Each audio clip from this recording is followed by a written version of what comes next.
Requesting an evaluation, part of the IDEA Accessibility Project, created by Advocates for Justice and Education and funded by the DC Developmental Disabilities Council.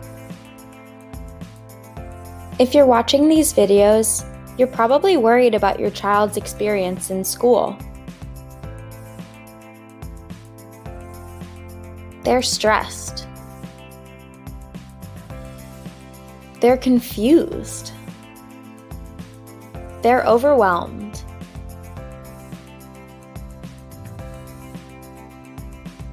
Something is not working. It's time to ask for help.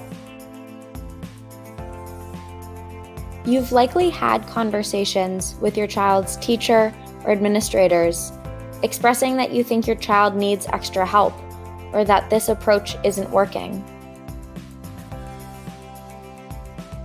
This can all mean you want your child to be evaluated. You can talk with your child's teacher about your desire for them to be evaluated in a conference or a meeting, talking about the different options. But just saying it in the meeting isn't enough for the process to begin. You must make your formal request for your child to be evaluated in writing. A request in writing by hand can be addressed to the principal, expressing that you want your child evaluated for special education and listing a few of the reasons why. A written request through email should be sent to the principal of the school and including the teacher and the special education coordinator on the email. The special education coordinator's name and information for a DCPS school is on the school's website, and for a charter is on the DC Charter Board website. A written request for evaluation should look the same on paper or through email, including the reasons why you think your child should be evaluated.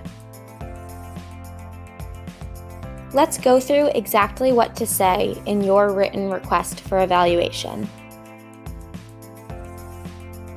It's important to be very clear. I am requesting special education evaluations for my child, and here is why. First, list your concerns that prompted you to request special education evaluations, such as progress in math or behavioral challenges. Next, provide a 1 to 2 sentence summary of why this issue is a concern to you, and provide any relevant examples.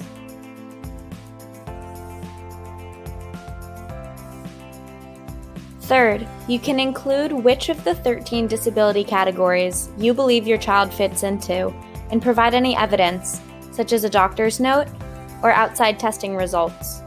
You can find the disability categories by Googling the IDEA disability categories or by watching our Special Education Process Part 2 video. Once you have made the written request for evaluation, the school will provide you with a parental consent form. Before the initial evaluation can begin, the parent or guardian needs to sign any consent forms to indicate to the school in writing that they agree to the process beginning.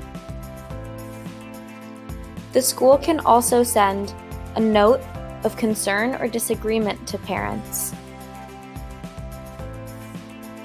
This is called prior written notice. A prior written notice, or PWN, is a written notice that the school must give parents anytime it adds, changes, or denies educational services to their child or wants to change the child's placement. Prior written notice must contain an explanation that describes the action that the LEA is proposing or refusing to take, and explain why they are proposing or refusing to take that action.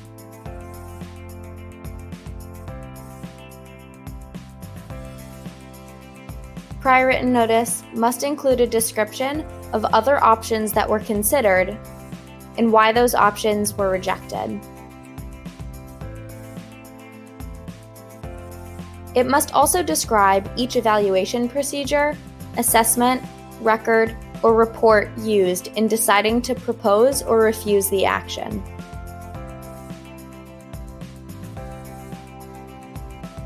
It must include a statement that you have protections under the procedural safeguards in the IDEA law, and provide information on how to obtain a copy of these procedural safeguards in your native language.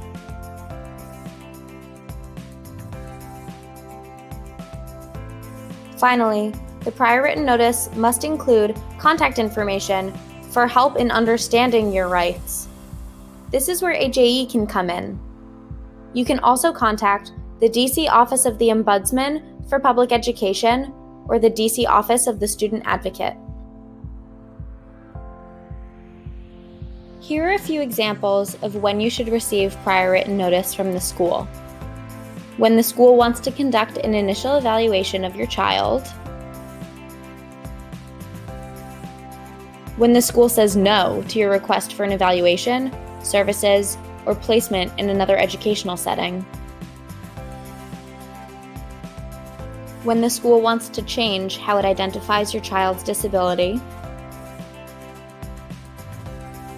when the school wants to change a child's educational placement, such as switching from a general education classroom to a specialized education classroom,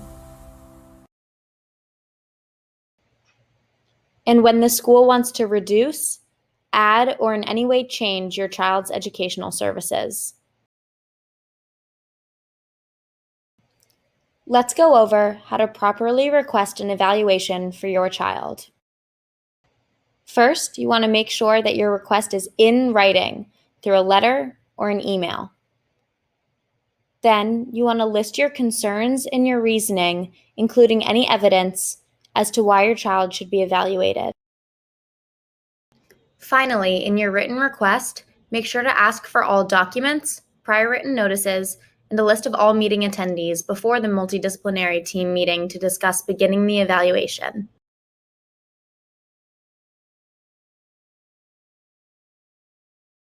The timeline until the evaluation begins starts when you make your written request for evaluation, by hand or by email, and send it to the school.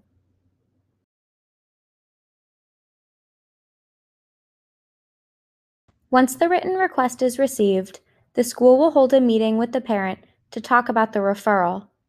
At that meeting, the school will decide whether or not there is enough information to approve the parent's request for evaluation.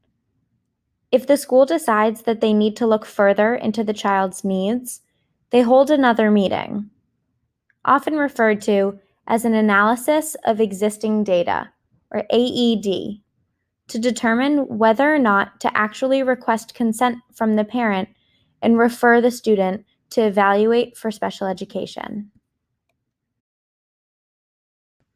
If the child is approved to be evaluated, the school has 30 days to send and get back a signed parental consent form. The school must make all reasonable efforts to get the consent form to you and receive it. This includes phone calls, email or written correspondence, and home or work visits. The school must keep detailed records of any calls made or attempted and the result, copies of correspondence sent to you and responses received, and any visits made to home or work and the results of those visits.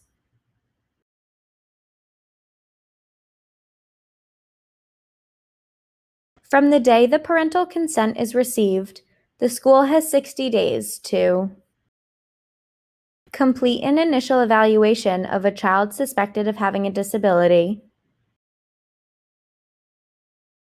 schedule a multidisciplinary team meeting to review the results, send parents all documents, notes, and prior written notices at least 5 days before the meeting, and host the multidisciplinary team meeting to determine the child's eligibility for special education.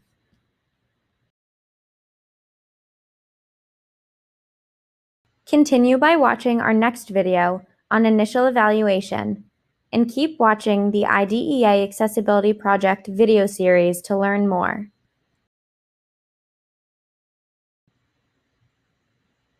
You can find our information here. Email us, call us, visit our website and fill out a help request form, and keep watching this series to learn more about your rights as a parent or caregiver of a child with a disability.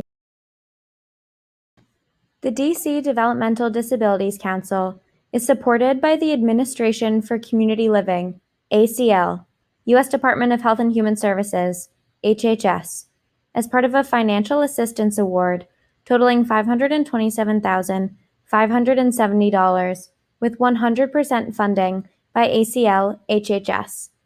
Council efforts are those of the grantee and do not necessarily represent the official views of, nor an endorsement by ACL HHS or the U.S. government.